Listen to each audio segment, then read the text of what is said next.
Hello friends and welcome back to my channel. তোমরা সবাই কেমন আছো? নিশ্চয়ই খুব ভালো আছো। আর এই শীত কেমন এনজয় করছো সবাই? নিশ্চয়ই অনেক পিকনিক করছো। আমার তো অলরেডি পিকনিক করা হয়ে গেছে। দেখো, আজকে আমি তোমাদের সঙ্গে একটি অন্যরকম ভিডিও শেয়ার করছি। এই গোলাপ গাছটি দেখেছো? এটা আমি নার্সারি থেকে কিনে নিয়ে এসেছি। এই গাছটি আমি এই টবটিতে লাগাবো। এই গাছটি কিন্তু জাস্ট ঢোকানো আছে, এটা কিন্তু মাটিতে লাগাইনি।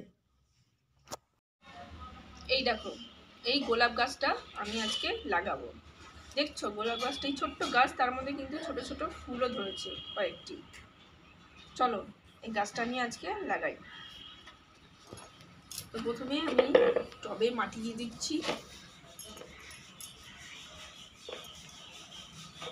কিছু মাটি, টবটা ভর্তি করে আমি মাটি দিয়ে দিচ্ছি। গোলাপ গাছ কিন্তু অনেক যত্ন সহকারে রাখতে হয়, নাহলে কিন্তু ভালো থাকে না।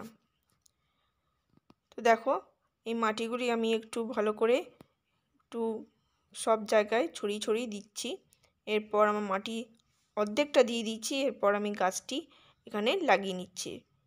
প্যাকেটটি আমি কেটে দিয়েছিলাম কাঁচি দিয়ে, এত শক্ত হয়ে গেছিলো যে হাত দিয়ে ছেড়ে যাচ্ছিলো না।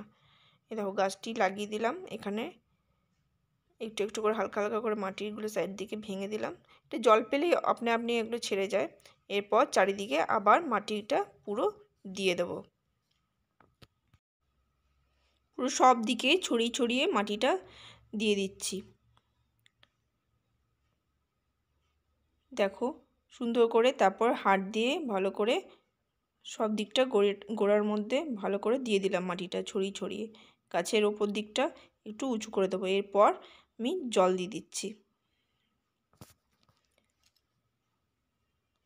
খুব বেশি ভর্তি করে জল দেওয়া চলবে না, যতটা পরিমাণ সেই পরিমাণ মতন জল দিয়ে দিলাম। ব্যাস, আমার হয়ে গেল লাগানো। এরপর টবটি আমি সামনের দিকে রেখে দিচ্ছি, যেদিকে রোদ পায় হালকা হালকা। আর এই শীতকালে হালকা রোদেই গাছ ভালো থাকবে। দেখেছো এই চন্দ্রমল্লিকা গাছটি, এটাও কিন্তু আমি লাগিয়েছিলাম। এটা অনেক দিন আগে লাগিয়েছিলাম, তাই কি সুন্দর ফুলগুলো হয়েছে। তো বন্ধুরা, তোমাদের কাদের শখ গার্ডেনিং একটু কমেন্ট করে জানিও। তো আজকে আমি এই ভিডিওটি এখানেই শেষ করছি। তোমাদের যদি ভালো লেগে থাকে আমার ভিডিওটি, তো অবশ্যই কিন্তু চ্যানেলটি সাবস্ক্রাইব করে দিও আর আমার পাশে থেকো। টাটা।